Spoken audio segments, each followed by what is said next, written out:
আমি মনে করি এই কাউন্টার অ্যাটাক, যেটা মানে এনকাউন্টার, পুলিশের হাতে ক্ষমতা থাকা ভালো, কিন্তু আইনের শাসন এটাকে বলে না। মুখ্যমন্ত্রী যেটাকে আইনের শাসন বলছেন, এটা আইনের শাসন নয়, এটা হচ্ছে পুলিশের ইচ্ছা অনুযায়ী কাজ হচ্ছে।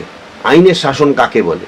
আইনে যা আছে তাই। তাহলে আমাদের যদি আইনে থাকে যে এরকম জেরা করার সময় আত্মরক্ষার্থে পুলিশ গুলি চালাতে পারে, কিন্তু গুলি তো সে তো তাহলে উপর থেকে নিচেও যদি চালায়, তাহলে নিচে যদি পুলিশ চালায় তাহলে তো তার পায়ে পায়ে গুলি চালাতে পারে। আসলে কি না, মানে তার হাতে ছিল যে অন্য পুলিশকে মেরে দিতে, তাহলে সে তো 2 রাউন্ড গুলি করেছে, একটা পুলিশের গায়ে, হাতে, পায়ে কোথাও লাগলো না গুলি, আর এর গুলিটা লেগে গেল। প্রথম যে প্রশ্নটা করবো সেটা হচ্ছে বারুইপুর নিয়ে। বারুইপুরে যেভাবে এনকাউন্টার করা হলো, মানে সেটা আপনি কিভাবে দেখছেন? না, এটা দুটো দিক আছে। কিভাবে দেখছি বলতে গেলে, দেখুন, সমাজের যারা এই ধরনের কাজকর্ম করছে তাদেরকে একটা সবক শেখানোর দরকার। পশ্চিমবঙ্গে এর আগে ধর্ষকদের কোনো বিচার, মানে ধর্ষণ হয়ে যারা খুন হয়ে গেছে সেই সমস্ত পরিবার কোনো বিচার পায়নি, কোনোই বিচার পায়নি। অভয়া কোনো বিচার পেয়েছে বলে আপনার মনে হয়? আমার মনে হয় না। এখনো সঞ্জয় রায়, এত সিবিআই সিআইডি এত কিছু হওয়ার পর, পুলিশ এত কিছু হওয়ার পরও এখনো সেই সঞ্জয় রায় ছাড়া প্রাইম অ্যাকিউজড আর কেউ নেই। কয়েকজন 3জন IPS suspended by the new state government, এছাড়া তো আর কোনো কিছু নেই। এমনকি হাইকোর্টেও সেই মামলাটা আবার ফাইল খুলেছেন জয়ন্ত নারায়ণ চট্টোপাধ্যায়, আমাদের শ্রদ্ধেয়, মানে আমার খুবই খুবই মানে একজন পরিচিত একজন আইনজীবী, এবং খুবই তাকে আমি ব্যক্তিগতভাবে ভীষণ পছন্দ করি। হ্যাঁ, কিন্তু সেই মামলাটার এত গলদ হয়ে আছে, এত তথ্য নষ্ট হয়ে গেছে যে সেটা নিয়ে আর এগোনো যাচ্ছে না। খুব অবস্থা খারাপ হয়ে গেছে। আজকে যদি পুলিশ যেটা করেছে, যদি সে প্রতিকৃত অপরাধী হয়, আমি বলবো এরকম দৃষ্টান্তমূলক শাস্তি পশ্চিমবঙ্গে কয়েকটা দরকার আছে। কে কি বলবে আমি আইনের লোক হয়েও বলবো, কিন্তু এখানে একটা ব্যাপারও আছে। ব্যাপারটা হচ্ছে যে যদি আপনি চিন্তা করুন জিনিসটাকে, আপনি অন্য দিক থেকে যদি ভাবেন, দেখুন একটা নতুন সরকার এসছে, মুখ্যমন্ত্রী বলেছেন যারা ধর্ষক সকালে ধরবো, বিকেলে খরচ করব। আমি যদি তার কথায় ধরে নিই যে খরচ করা শুরু হয়ে গেল, এই খরচ যে কখনো রাজনৈতিক প্রতিহিংসা চরিতার্থ করতে হবে না ভবিষ্যতে, কে বলতে পারে? কারণ পুলিশ জনগণের কাছ থেকে অন্তত, দেখুন এখন যা সোশ্যাল মিডিয়ার যুগ, দেখুন সেই যে পুলিশ তাকে এনকাউন্টার করেছে তার চাকরি চলে যেতে পারে যদি সে প্রকৃত কারণ না দেখাতে পারে।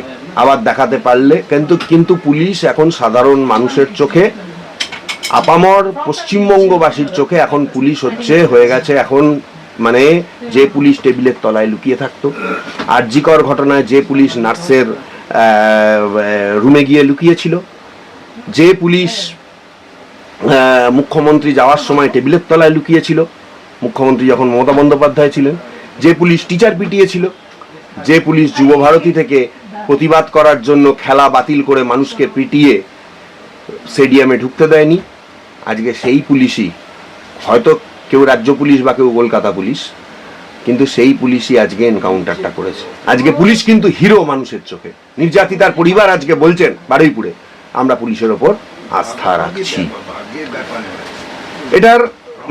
এটার একটা আইরনি। আমি বলবো, আমি এখনই সমালোচনা পুরোপুরি করছি না, কিন্তু আমি এটা বলবো যে খুব চিন্তা ভাবনা করেও কাজ করতে হবে। কারণ এই মুখ্যমন্ত্রী কিন্তু দুরকম কথা বলছেন।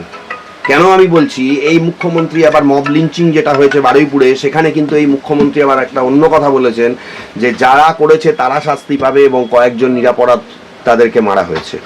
ঠিক আছে, তাহলে কে অপরাধী কে নিরাপরাধ সেটা কি মুখ্যমন্ত্রী ডিসিশন নিতে পারেন কোর্ট অর্ডার ছাড়া? বা যারা যারা করেছে, ঠিক আছে, তাদের ক্ষেত্রে যদি ব্যবস্থা হয় খুব ভালো কথা, যারা করেনি তাদের ক্ষেত্রে আশা করা যায় ছাড়ও থাকবে। কারণ আপনি ভালো করেই জানেন আমাদের এইখানে, বিশেষ করে আমাদের এই পশ্চিমবঙ্গে একটা খুব খারাপ পলিসি আছে। খারাপ পলিসিটা কি আপনারা দেখেছেন? সিপিএম থেকে যখন তৃণমূল হয়ে গেল আমাদের এই রাজ্য সরকারটা, যারা সিপিএম এর মোটামুটি মফস্বল এরিয়াতেও বলুন, শহর এরিয়াতেও বলুন, বিভিন্ন পোস্টে ছিল, সব পোস্ট চলে গেল, তাদের নামে মার্ডার এবং রেপ কেস অসংখ্য দেওয়া হয়েছে। অসংখ্য মানে অসংখ্য। তাদের মধ্যে কেউ কেউ চাকরি বাকরি করতেন, সেই চাকরিও চলে গেছে। হাইকোর্টে তাদের মামলার পর মামলা করে 5 বছর 7 বছর পর তাদেরকে ঘরে পর্যন্ত ঢুকতে হয়েছে। অনেকের চাকরিও চলে গেছে, মানে অনেকে জীবিকাও আর ফিরে পাননি। যদি এরপরে যখন এই পালা বদলটা হলো, আপনারা দেখতে পাচ্ছেন চারদিকে টিএমসি নেতাগুলোকে ধরা হচ্ছে। তাদের দোষের জন্যই তাদেরকে ধরা হচ্ছে, সেটা আলাদা জিনিস। কিন্তু এই যে পুলিশ একটা লাইসেন্স পেয়ে গেল যে এনকাউন্টার করে দেওয়া, আমি এখানে ঠিক ভুল দোষী বিচার করছি না, এইটাকে কোনোদিনও রাজনৈতিক চরিতার্থর জন্য ব্যবহার করা হতে পারে। এই রাজ্য সরকারের কেউ লোক, ঠিক আছে, এইরকম ভাবে কোনো কেসে ধরুন সে করেনি কিন্তু ফলস এফআইআর করে তাকে দড়িয়ে দিয়ে এনকাউন্টার করে তাকে মারিয়ে দিতে পারে, কারণ পুলিশ যখন দেখছে একজন পুলিশ করেছে অন্য থানার পুলিশও করতে পারবে, কারণ এটা নিয়ে কোনো চাপাচাপি হচ্ছে না কোথাও।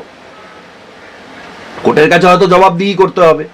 আমি একটা কথা বলবো, পুলিশের কিন্তু একটা নিয়ম রয়েছে যে অপরাধী যত বড়ই অপরাধ করুক না কেন, যদি পুলিশ আত্মরক্ষায় গুলি চালিয়েছে কিন্তু গুলি তার পায়ে চালাতে হয়। এখানে একটা জিনিস আমার অবিশ্বাস্য লাগছে, ওই রাত্রির বেলা ওই অন্ধকারের মধ্যে যেই ব্যক্তি পুলিশের বন্দুক ছিনিয়ে নিয়ে পুলিশকে ফায়ার করলো, কোনো পুলিশের গায়ে একটা গুলি পর্যন্ত লাগলো না, আর সেই ব্যক্তিকে অন্য একজন পুলিশ ফায়ার করলো, তাকে দুটো গুলি লেগে সে মরে গেল। এইটার মধ্যে কোথাও মনে হচ্ছে যে আমার মনে হচ্ছে যে একটা সাজানো ঘটনাও হতে পারে। কিন্তু যেটা বলা হচ্ছে, যেটা রিপোর্টে বেরোচ্ছে, সেটা কিন্তু মারাত্মক। বলা হচ্ছে যে উপর থেকে নিচে করে মারা হয়েছে গুলি, এমনকি দূরত্ব খুব বেশি ছিল না। হ্যাঁ, সেটাই তো। কিন্তু এটাই হচ্ছে ব্যাপার যে অত রাত্রিরে এবং রেইকি করলে, ঘটনার পুনর্নির্মাণ করলে, সেটা পুরো সিসিটিভি ফুটেজ তার পুলিশের কাছে রাখতে হয়। ওইখানে জায়গা অন্ধকার ছিল, ওই জায়গাটা তৈরি করার জন্য পুলিশ অন্ধকারের মধ্যে নিয়ে গেছে। আমার বক্তব্য, পুলিশের কাছে আসল ঘটনার কি সিসিটিভি ফুটেজ আছে? সেটা কি তারা কোর্টে জমা দেবে?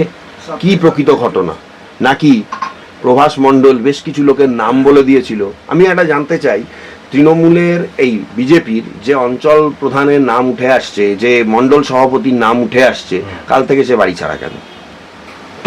সে তো বলেছিল প্রভাস মণ্ডলের ভিডিও সে করেছিল, অথচ আপনি দেখুন আপনাদের চ্যানেলে খবর, অন্যান্য চ্যানেলেও খবর, কাল থেকে তাকে আর বাড়িতে পাওয়া যাচ্ছে না। কিসের ভয় তার তো কোনো ভয় থাকার কথা নয়। নাকি তার নামটা প্রকাশ্যে চলে আসায় বা অন্য কারোর নাম প্রকাশ্যে চলে আসায় আজকে প্রভাস মণ্ডলকে একটা বলি হতে হলো? প্রভাস মণ্ডল ছাড়াও অন্যরাও ঘটনার সঙ্গে জড়িত, তাহলে তাদেরকে এনকাউন্টার করা হলো না, প্রভাস মণ্ডলকেই কেন করা হলো? প্রভাস মণ্ডলই ছাড়িয়ে নিতে গিয়ে চলে যাচ্ছিল, এতগুলো পুলিশ, সেখানে পুলিশেরই ইভলভার ছাড়িয়ে পুলিশকে গুলি করতে যাবে। এই ব্যাপারটাকে আমার একটা সিনেমাটিক লাগছে। এইগুলো পরবর্তীকালে সমস্ত বেরোবে ঘটনা। আমি মনে করি এই কাউন্টার অ্যাটাক, যেটা মানে এনকাউন্টার, পুলিশের হাতে ক্ষমতা থাকা ভালো, কিন্তু আইনের শাসন এটাকে বলে না। মুখ্যমন্ত্রী যেটাকে আইনের শাসন বলছেন, এটা আইনের শাসন নয়, এটা হচ্ছে পুলিশের ইচ্ছা অনুযায়ী কাজ হচ্ছে। আইনের শাসন কাকে বলে? আইনে যা আছে তাই। তাহলে আমাদের যদি আইনে থাকে যে এরকম জেরা করার সময় আত্মরক্ষার্থে পুলিশ গুলি চালাতে পারে, কিন্তু গুলি তো সে তো তাহলে উপর থেকে নিচেও যদি চালায়, তাহলে নিচে যদি পুলিশ চালায় তাহলে তো তার পায়ে গুলি চালাতে পারে। আসলে কি না, মানে তার হাতে ছিল যে অন্য পুলিশকে মেরে দিতে, তাহলে সে তো 2 রাউন্ড গুলি করেছে, একটা পুলিশের গায়ে, হাতে, পায়ে কোথাও লাগলো না গুলি, আর এর গুলিটা লেগে গেল, এই পুলিশ গুলি চালালো, লেগে গেল। এইগুলো কিছুটা আমার মনে হচ্ছে যে সাজানো ঘটনাও হতে পারে। তবে ধর্ষকদের মানে কি বলবো, ধর্ষকদের শিক্ষা দেওয়ার জন্য যদি প্রকৃত এ ধর্ষণকারী হয়, পরবর্তীকালে কোর্টে যদি প্রমাণ হয়, আমি মনে করি এরকম দৃষ্টান্তমূলক কিছু শাস্তি হওয়া উচিত, এবং সেক্ষেত্রে পুলিশ যে 100% ভুল করেছে এটা আমি মনে করি না। কিন্তু এটা মানে ধরুন একজন মানুষকে মানে মেরে দিলাম, যদি সত্যি সত্যি অপরাধী করে থাকে, তার সিসিটিভি ফুটেজ থাকবে, সবকিছু থাকবে, তারপর তাকে মারবো। এটাই তো, আমিও তো এটাই বলছি। অ্যাকচুয়ালি দেখুন, ওই যে দেখুন আমাদের রাজ্যে বা আমাদের দেশে একটা কথা আছে, জানেন তো? সে কথাটা কি বলুন তো? এটা আমরা এতদিনও দেখেছি। পুলিশ মন্ত্রী কে ছিলেন? মমতা বন্দ্যোপাধ্যায়। তিনি যা বলতেন পুলিশ তাই করত। নবান্ন অভিযানে আপনারা গেছিলেন, আমরাও গেছিলাম। সাধারণ মানুষ কি খেয়েছিল? পুলিশের লাঠির বাড়ি খেয়েছিল। আপনার মনে আছে যারা আরজি কর নিয়ে আন্দোলন করেছিল, পুলিশ তাদের ধরে মেরেছিল আসানসোলে, একদম। যারা টিচাররা এখানে বিক্ষোভ দেখিয়েছিল, পুলিশ তাদের লাঠিপেটা করেছিল, তাতে অনেক টিচাররা আহত হয়েছিলেন। যুব ভারতী ক্রীড়াঙ্গনে ম্যাচ বাতিল করে দিয়ে পুলিশ লোক পিটিয়েছিল, কি না অভয়ার মিছিল করার জন্য। ভুলে গেলে চলবে না, বেশি দিন আগের ঘটনা নয়, 1 বছর আগের ঘটনা বা 1.5 বছর আগের ঘটনা। সুতরাং পুলিশ প্রশাসন, এরা হচ্ছে পুলিশ মন্ত্রীর বা রাজ্য সরকারের যেটা পলিসি সেই পলিসির বাইরে চলতে পারে না। এই যে মুখ্যমন্ত্রী একটা কথা বলেছেন যে ধর্ষকদের সকালে ধরবো আর বিকেলে খরচ করব, আমার তো মনে হয় এই খরচ করার প্রক্রিয়াটাকে বাস্তবায়িত করার জন্য আজকে এই এনকাউন্টারের গল্পটাকে নিয়ে আসা হয়েছে, এনকাউন্টারটা করা হয়েছে। ছয়জনকে তাহলে রেখে দিয়েছে কেন? সেইটাই হচ্ছে ব্যাপার, কেন রেখে দিয়েছে এইখান থেকেই প্রশ্নটা উঠছে। এবং এখান থেকেই প্রশ্নটা উঠছে যে তাহলে কি ওই প্রভাস কারণ নাম ফাঁস করে দিয়েছিল, সেটা যদি প্রকাশ্যে চলে আসতো তাহলে কি আরো অসুবিধা হয়ে যেত পুলিশ প্রশাসনের জন্য, রাজ্য সরকারের জন্য? তাই কি প্রভাসকে মেরে ফেলা হলো? এই প্রশ্নের কেউ উত্তর কেউ দেবে না। আবার অন্যদিক থেকে যদি আপনি দেখেন, আজকে পুলিশ মানুষের চোখে হিরো। সোশ্যাল মিডিয়াকে অস্বীকার করার ক্ষমতা দেশের প্রধানমন্ত্রীর নেই, তিনিও সোশ্যাল মিডিয়ায় পোস্ট করেন, দেশের রাষ্ট্রপতিরও নেই। এখন সোশ্যাল মিডিয়া যে জায়গায় পৌঁছে গেছে, দেশের প্রধানমন্ত্রী, রাষ্ট্রপতি, তাদের কারোরই সোশ্যাল মিডিয়ায় এখন বারুইপুর পুলিশ বা দক্ষিণ চব্বিশ পরগনার পুলিশ প্রশাসনকে লোকে ধন্য ধন্য করছে। নির্যাতিতার যে পরিবার তারা বলছে পুলিশের প্রতি 100% আস্থা রয়েছে। এবং তার মা, সব থেকে আরো একটা বয়ান দেখুন, তার মা, তার ওয়াইফ, জানি না তাদেরকে বয়ান বলাতে কিভাবে হয়েছে, কিন্তু তার মা বলছেন যে আমি ওই ছেলের মৃতদেহ নিতে চাই না। এটা কোনো মা তার ছেলেকে বলতে পারেন শেষকৃত্য করার সময়? আমি জানি না। তার বউ বলছে অন্যায় করেছে, শাস্তি পেয়েছে। তো ভালো, এই এই এই এই সমাজের এই পরিবর্তনটাও হওয়ার দরকার ছিল বলে আমি মনে করি। হয়তো এটা বিতর্কিত হয়ে গেল কিছুটা, আপনাকে এই ইন্টারভিউটা দিচ্ছি কারণ আমি নিজেও সন্দিহান, কিন্তু আমি আবার এটাও ভালো লাগছে যে নাম তো জড়িয়ে ছিল, সেই জন্য আগের মুখ্যমন্ত্রীর মতো এই মুখ্যমন্ত্রী তো বলেননি যে শরীর থাকলে একটু ধর্ষণ টর্ষণ হয়। বিধানসভায় দাঁড়িয়ে তিনি কথা বলেছিলেন, এখনো আমার মনে আছে। এটা আপনারাও জানেন, সাংবাদিকরা তো তার ফুটেজ আছে, আপনাদের কাছে আছে নিশ্চয়ই। একদম আছে। হ্যাঁ, এবং শরীর থাকলে ওরকম একটু একটু হয়, এরকম ধর্ষণ টর্ষণ হয়। এবং এবং এবং এবং তিনি ঘটা করে অপরাজিতা বিল পাস করতে চেয়েছিলেন, এবং সেই বিলটা পাস করার সময় তিনি কি বলেছেন সেটা আজকের যিনি মুখ্যমন্ত্রী তিনি প্রধান বিরোধী দলনেতা হিসেবে তার পাশে দাঁড়িয়ে প্রতিবাদটা করেছিলেন। এবং সেই দিনই প্রথম বিধানসভায় লাইভ টেলিকাস্ট হয়েছিল তার 15 বছরের টেনিওরে, এবং সেইখানে তিনি যথেষ্ট অপমানিত হয়েছিলেন, করেছিল এই বিরোধী দলনেতা যিনি তখন ছিলেন, এখন যিনি মুখ্যমন্ত্রী। আমি সবই মনে আছে আমার, কারণ হচ্ছে যে মানুষ অতীত থেকে শিক্ষা নেয়। আমি শুধু এইটুকুই বলবো আপনাকে যে বয়ানের সঙ্গে মিল পাচ্ছি। আগের মুখ্যমন্ত্রী বলতো শরীর থাকলে ধর্ষণ টর্ষণ হয়, অনেক ধর্ষণ হয়েছে, কামদুনির ঘটনা ঘটেছে, আকছার তো আরও হয়েছে, আরজি করের ঘটনা ঘটেছে, আলটিমেটলি কেউ অ্যারেস্ট হয়নি, ডাক্তারদের সঙ্গে খারাপ ব্যবহার করা হয়েছে, ডাক্তাররা সিদ্ধারা উপহার দিয়েছে বিনীত গোয়েলকে, আপনারা জানেন। দিব্যি পার পেয়ে গেছে সঞ্জয় রায়ের ওপরে সমস্ত দোষ চাপিয়ে, কারণ স্বাস্থ্য দপ্তরের যে কঙ্কালসার দুর্নীতি সেটা চোখের সামনে চলে আসছিল। আর এই মুখ্যমন্ত্রী কি বললেন, আমি ছাড়বো না, সকালে ধরবো বিকেলে খরচ করব। পুলিশ কি করলো, সেই প্রসিডিওরটাকে ফলো করলো, এই মুখ্যমন্ত্রী প্রসিডিওরটাকে ফলো করলো। দেখুন, একটা জিনিস আপনাকে মানতে হবে, পুলিশের হাতে কিন্তু কিছু পাওয়ার দেওয়া হয়েছে, এটা একদম 100% না হলেও অন্তত আমি বলবো 60% তো সত্যি। শুধু এই ঘটনা কেন, যে কোনো ঘটনায় সরকারি কোনো ক্ষতি হলো, সরকারি কোনো ভাঙচুর হলো, সরকারি কোনো কিছু হলো, পুলিশ ব্যবস্থা নিচ্ছে। কোনো জায়গায় অ্যাজিটেশন, জাহাঙ্গীরকে ছাড়াতে গিয়ে তার বউয়ের আজকে কি অবস্থা, তাকেও জেল খাটতে হচ্ছে।